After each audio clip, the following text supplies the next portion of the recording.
Le second tour des élections législatives a lieu ce dimanche, les enjeux sont absolument majeurs, on va donc le voir ensemble. Le lanceur d'alerte Julian Assange menacé par un procès aux États-Unis, des records de température en France ou encore la menace d'une guerre en République démocratique du Congo. Salut, c'est Hugo, j'espère que vous allez bien malgré la chaleur.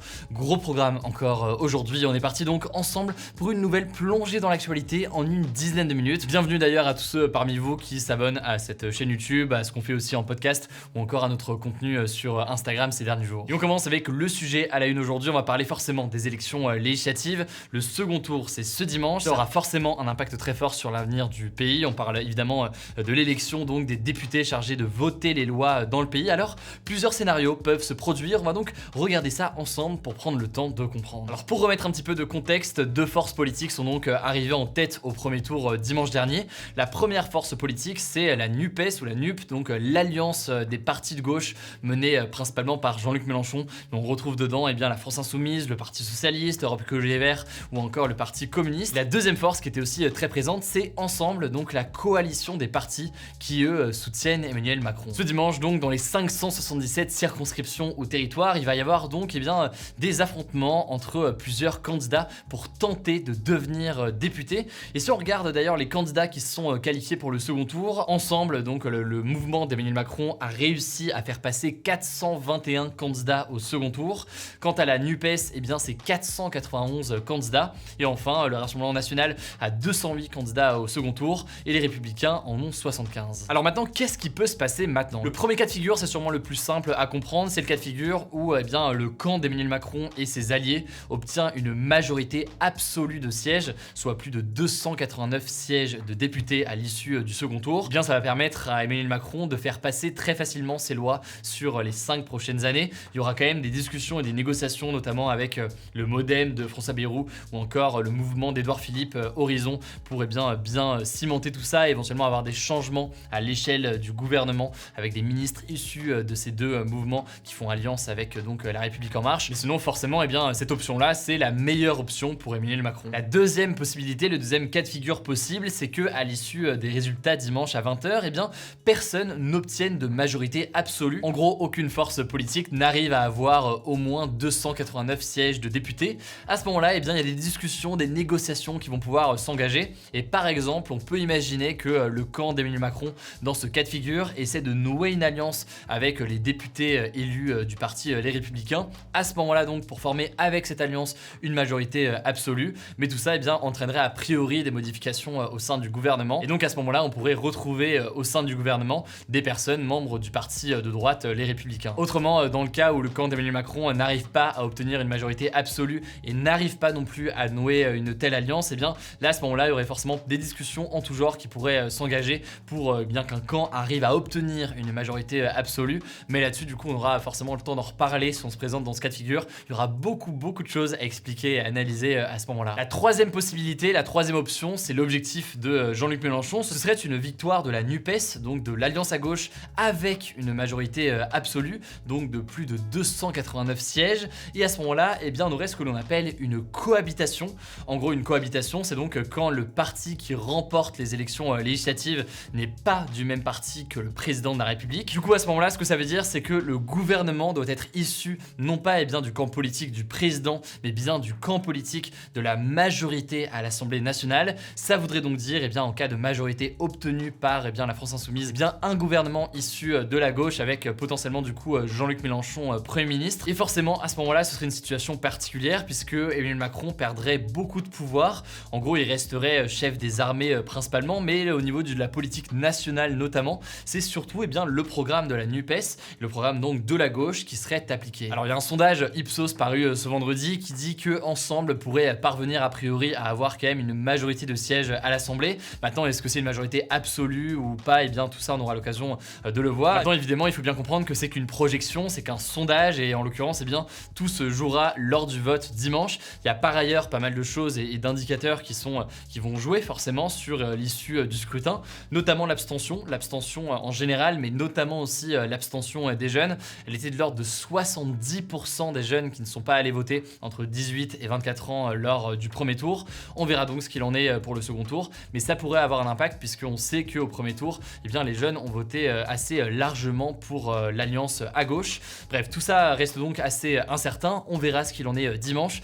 Voilà en tout cas pour tous les différents scénarios possibles, ça me semblait assez essentiel de faire un petit point. Je suis conscient que c'est une élection où les enjeux et les scénarios possibles sont quand même beaucoup moins clairs que sur une présidentielle où globalement forcément c'est beaucoup plus direct. Voilà, du coup ça me semblait essentiel de faire ce point et je me voulais plus d'informations encore une fois sur le rôle important des députés. Et bien j'ai posté sur ma chaîne YouTube principale Hugo Décrypte une interview de 2 députés pour comprendre du coup les coulisses de leur travail au quotidien. N'hésitez pas à découvrir tout ça, je vous mets le lien directement en description. Bref, enjeu forcément important lors de ces élections législatives, voilà pourquoi je voulais faire le point aujourd'hui. Je me voulais plus d'informations sur comment voter, etc. Je vous mets les liens directement en description et puis il n'y aura pas de live Twitch dimanche, mais par contre je posterai une vidéo récap sur les résultats dans la foulée, dans la nuit de dimanche à lundi sur la chaîne YouTube des Actus du jour. Du coup, eh bien n'hésitez pas à suivre ça, ce sera donc disponible. Si jamais vous dormez dimanche soir, ce sera disponible lundi matin. On continue avec les actualités en bref et d'abord cette première information, en France, la canicule frappe le pays, elle s'est grandement intensifiée aujourd'hui.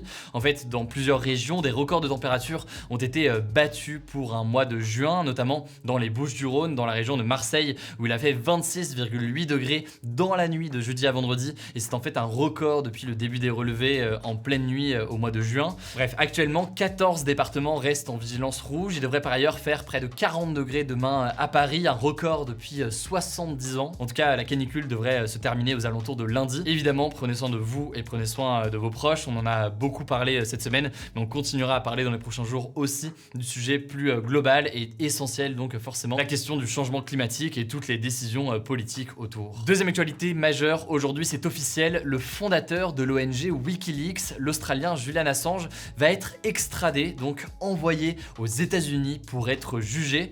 En fait, il est poursuivi par la justice américaine pour avoir organisé la fuite massive de documents confidentiels américains. C'est ce qui s'était appelé à l'époque l'affaire Wikileaks. En gros, ce qui s'est passé, c'est que la justice britannique, en avril, avait autorisé son extradition, donc son déplacement du Royaume-Uni vers les États-Unis afin qu'il puisse être jugé aux États-Unis. Mais le truc, c'est que cette décision devait être encore validée et signée par la ministre britannique de l'Intérieur, Priti Patel. C'est donc chose faite puisque ce vendredi, elle a signé le décret. Il devrait donc être bientôt jugé pour espionnage aux États-Unis et pourrait risquer jusqu'à 175 ans de prison. Alors il faut savoir que de nombreuses organisations de défense des droits humains comme Amnesty International, Human Rights Watch ou encore Reporters sans frontières jugent que ces poursuites judiciaires sont une grave attaque contre la liberté de la presse. Par ailleurs, ils estiment que c'est une attaque aussi contre les lanceurs d'alerte, donc des personnes comme ça qui diffusent des informations d'utilité publique en ligne ou bref publiquement. C'est donc un sujet absolument majeur, on en a beaucoup parlé ces derniers mois, on en reparlera encore dans les prochains jours dès qu'on a du nouveau. Autre information qui est liée à la Russie et qui plaira d'ailleurs aux amateurs d'histoire d'espionnage, les Pays-Bas ont arrêté un espion russe qui tentait de s'infiltrer au sein de la Cour pénale internationale.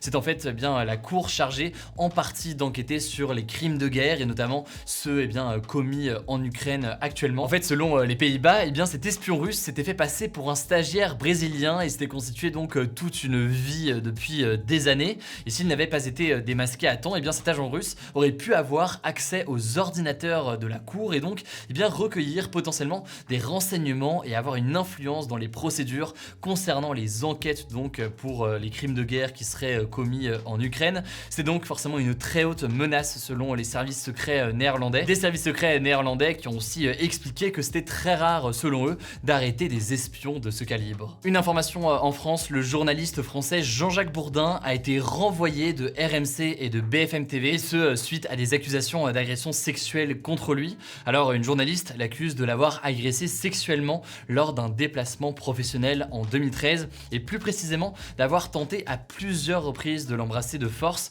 C'est ce qu'avait révélé le site d'investigation Mediapart. Alors il avait déjà été suspendu il y a quelques mois au début de la campagne présidentielle et ce alors que jusqu'ici il était le présentateur phare qui était le matin sur BFM TV et sur RMC notamment pour l'interview politique, mais il a donc désormais été renvoyé, on l'a appris aujourd'hui. Une information désormais en Afrique qui me semblait essentielle à au moins évoquer aujourd'hui, on se plongera plus en détail dans les prochains jours là-dessus, c'est la situation très tendue en République démocratique du Congo, un pays situé donc en Afrique centrale qui est sous la menace d'une guerre.